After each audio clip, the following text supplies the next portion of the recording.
దేశవ్యాప్తంగా హోలీ పండుగను ఎంతో ఉత్సాహంగా జరుపుకుంటారు. ప్రతి సంవత్సరం ఫాల్గుణ మాసంలో వచ్చే పౌర్ణమి రోజున హోలీ పండుగ జరుపుకుంటారు.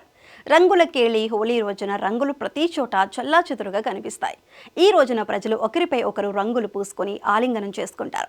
హోలీ పండుగ మానవులంతా ఒకటే, ఎటువంటి తేడాలు లేవని చాటి చెబుతూ మానవుల మధ్య ఉన్న ఐక్యతను తెలియజేస్తూ సందేశాన్ని ఇస్తుంది. భారతదేశంలోని వివిధ నగరాల్లో హోలీని వివిధ రకాలుగా ఆడతారు.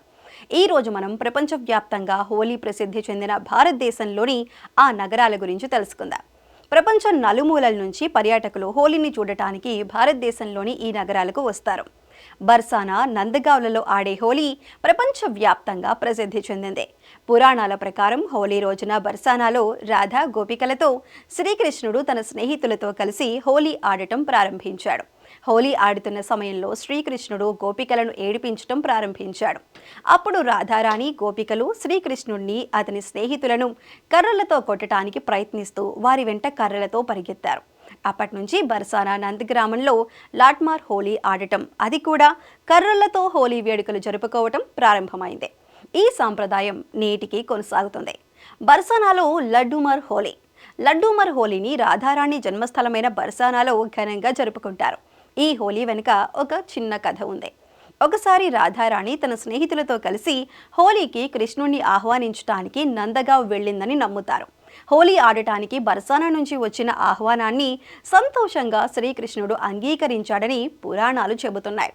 కృష్ణుడు నందగావ్లో అడుగుపెట్టినప్పుడు కొంతమంది గోపికలు కృష్ణుడిపై సరదాగా రంగులు జల్లారు. అయితే రంగులు లేని పూజారి లడ్డూలు కృష్ణుడిపై విసిరారు. ఆ విధంగా లడ్డూ మార్ హోలీ సాంప్రదాయం మధుర బర్సానాలోని శ్రీజీ ఆలయంలో కేంద్రీకృతమై ప్రారంభమైంది. హంపీలో హోలీ. హంపి కర్ణాటకలోని విజయనగరం జిల్లాలో ఉంది. ఇక్కడ హోలీ కూడా చాలా ప్రసిద్ధి చెందింది. హోలీ నాడు ఇక్కడ జానపద పాటలు పాడతారు, నృత్యం చేస్తారు. ఇక్కడ హోలీ ఆడిన తర్వాత ప్రజలు తుంగభద్రా నదిలో స్నానం చేస్తారు. హంపి హోలీలో విదేశీ పర్యాటకులు కూడా పాల్గొంటారు. కుమావున్లో హోలీ. ఉత్తరాఖండ్లోని కుమావున్లో హోలీ కూడా చాలా ప్రసిద్ధి చెందింది. ఇక్కడ 3 రకాలుగా హోలీ వేడుకలను జరుపుకుంటారు. మొదటిది కూర్చునే హోలీ, రెండవది నిలబడి ఉండే హోలీ, మూడవది మహిళల హోలీ. ఇక్కడ హోలీ వేడుకల్లో రంగులు మాత్రమే కాదు, సంగీతం కూడా ఉంటుంది. కుమావున్ హోలీలో సంగీతానికి ప్రాధాన్యత ఉంటుంది. పాటలు శ్రావ్యత, వినోదం, ఆధ్యాత్మికతను కలిగి ఉంటాయి. షిగ్మో పండుగ హిందువుల పౌరాణిక అంశాలకు అనుసంధానం చేస్తూ శీతాకాలం నుండి వసంతకాలం వరకు కాలానుగుణ మార్పును సూచిస్తుంది. ఈ షిగ్మోత్సవ్ 14 రోజుల పాటు కొనసాగుతుంది. ఈ సమయంలో ప్రతి నగరంలో సంగీత కార్యక్రమాలు, సాంప్రదాయ జానపద నృత్యాలు నిర్వహించబడతాయి. నగరం అంతటా టేబుల్స్ ఏర్పాటు చేస్తారు.